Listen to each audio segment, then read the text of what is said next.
Whether during the process of translating these ideals into the kind of choices that need to be made within the ambiguities of the political and economic currents of history,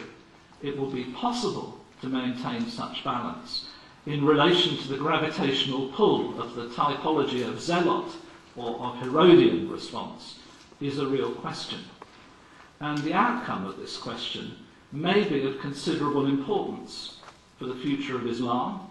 and potentially also for the geopolitical role that Turkey may play as a bridge between historic civilizational zones.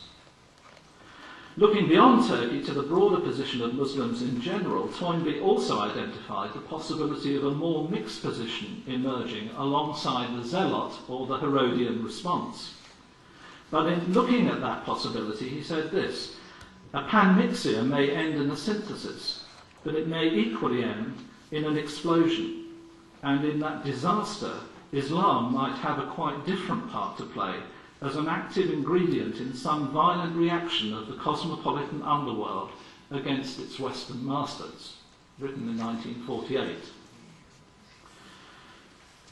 Toynbee went on to warn that in a world which cries out for anti-Western leadership, it may have incalculable psychological effects in evoking the militant spirit of Islam, because it might awaken echoes of an heroic age. Toynbee didn't live to see this latest development of global history, and we therefore don't know what his specific approach to it would have been. But his legacy is one that encourages us to try to trace meaning in the patterns of history, and to recognise also that the past 100 years or so of Western dominance are, in historical perspective, only a very small span in the course of the rise and fall of civilizations. Like Toynbee, Gülen has a realistic evaluation of historical forces at work.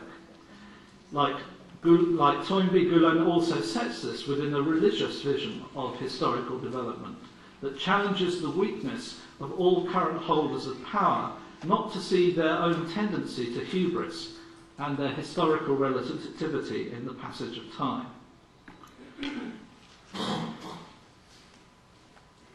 However, while Gülen's vision of history is set within a clear theological perspective that the framework of things is ultimately determined by the will of God, he also affirms that within this, humanity's actions and choices can bring about varied effects. Therefore, when considering the global power held by the USA in the contemporary world,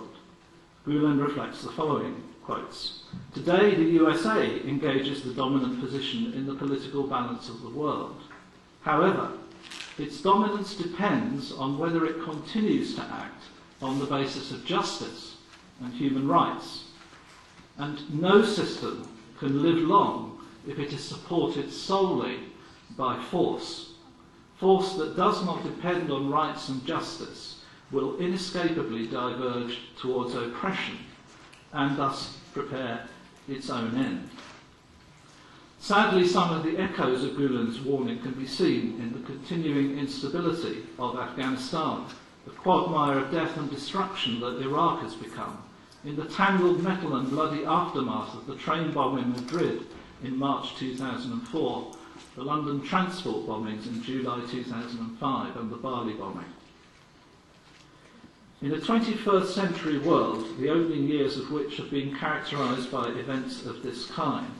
there is a desperate need for resources that can be offered through the thinking and action of those who can understand and interpret the currents of history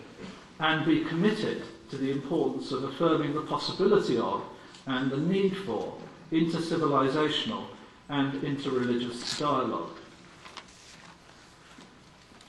To be able to live creatively and with integrity in such a world as this, without becoming trapped into the response of either the Herodian compromise or the zealot reaction, is challenging. But as addressed to Christians, though arguably also with potential applicability to others, in his book Christianity Among the Religions of the World, Toynbee maintained the following. He said, quotes, "I believe that Christians today can face the future with confidence if they face it with charity and humility. the crucial point I want to make is that we can have conviction without fanaticism. We can have belief and action without arrogance or self-centeredness or pride.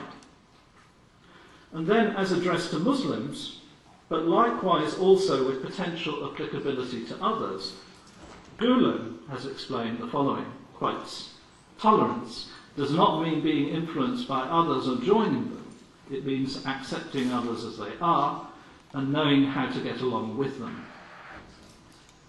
Though coming from different civilizational backgrounds and having different personal biographies, in their thinking and writing, both Toynbee and Gülen stand against ways of thinking and acting that promote what can all too easily become the dangerous illusion that the uncomfortable plurality of the world in which we now live can somehow be abolished. In a world in which both Christians and Muslims, as well as others, can become prey to an ethos of fear in which they either retreat into the security of the familiar and the known, or else strike out against the other in an attempt to preserve values and ways of life that are perceived to be under fundamental threat. The thinking of Toynbee and of Gülen offer important intellectual and spiritual resources.